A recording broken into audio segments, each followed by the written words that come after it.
Here we have a neural network that's been trained to almost perfectly launch a basketball into a hoop.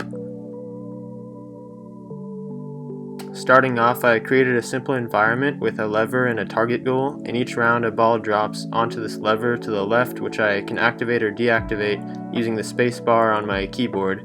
You might notice that it's not very easy to aim the ball where I want it to go, so I decided to build an AI to control it for me.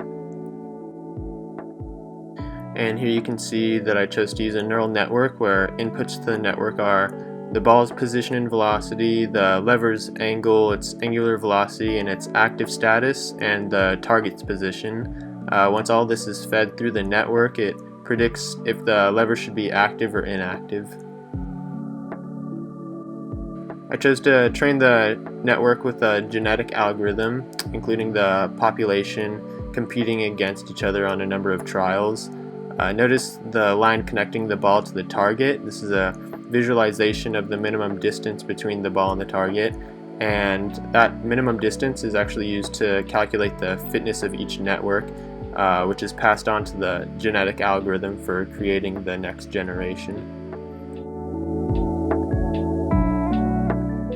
Now that everything's set up, we can start training the model and speed up the process using the slider to the bottom left. As you can see, the networks are just flowing through now. Right off, I ran into an issue where the ball would get stuck in an infinite loop. To fix it, I just punished the network if it ran past 10 seconds and ended its run. And I had another issue where variation between networks was either non-existent or way too large. And after doing a little research, I realized the rate of mutation I used was super low, while the intensity relative to the initialized weight and bias values was huge, so I updated these parameters and continued training. Once all these issues were resolved and a few other minor bugs were fixed, I let the model train for a few more hours, and it eventually reached over 95% accuracy. In total, it took about 20 hours of training and debugging, but it ended up doing pretty well. And for some finishing touches, I changed the ball into a basketball and made the bucket into a hoop.